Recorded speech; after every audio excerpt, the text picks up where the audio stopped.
Would you look with me at the first of the 10 Commandments? Thou shalt have no other gods before me. God is to be put first, best, and loved most. When Jesus summarized the 10 Commandments, he said the first great commandment is to love God with all your heart, mind, soul, and strength. And yet we've all broken it. We forget about God continually. We rob him unceasingly all life long. We're contemptuous and willingly ignorant about this law. We act as though God wasn't important.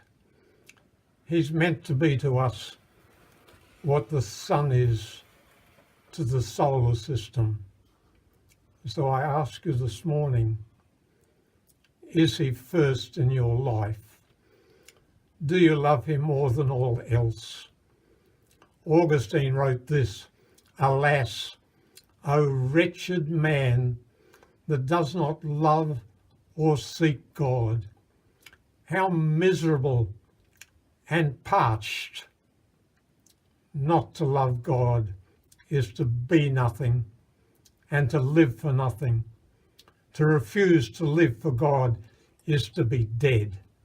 So said Augustine. The New Testament over and over again tells us the motive for all life of value is love. 1 John 4:19, we love because he first loved us. You might say to me, well, Des, do you love as this commandment orders? Answer, no. Second question, why not? Because I, like you, have a sinful nature and my ideals are higher than any of my poor achievements. My favourite passage of scripture next to Romans 8 is Romans 7, where Paul, 14 years after his conversion, speaking in the first person, says, "O wretched man that I am, who'll deliver me from this body of death?" He wasn't committing adultery or stealing or murdering, but he knew he didn't love as he ought. My dear friends, we all fall terribly short, but God cannot set a lower standard than the perfect standard, and the perfect standard is love. Can I read to you, please, a hymn written by Paul Gerhardt on this topic.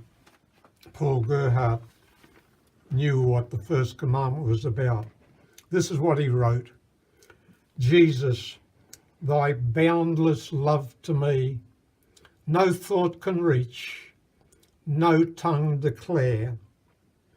O knit my thankful heart to thee, and reign without a rival there.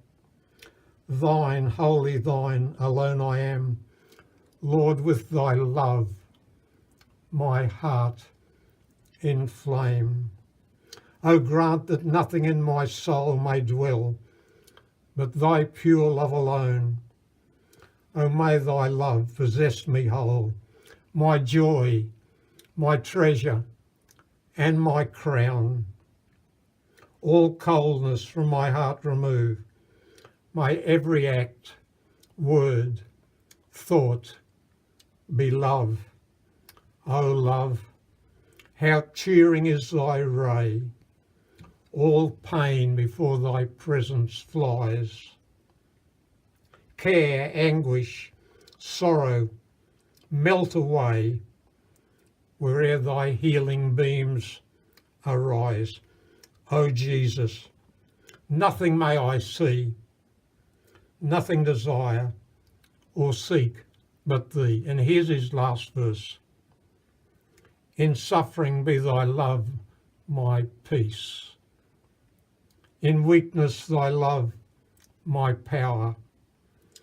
And when the storms of life shall cease, Jesus, in that important hour, be thou in death as in life my guide, you who for me has died. My friends, that's what the first commandment is about. And we've all failed. But we're not saved by our obedience, by our law keeping. You don't have to be good to be saved. You do have to be saved to be good. May I point you to the simplicity of the greatest sentence ever written. God so loved the world that he gave his only Son, that whoever believes in him may not perish, but have everlasting life. God bless you.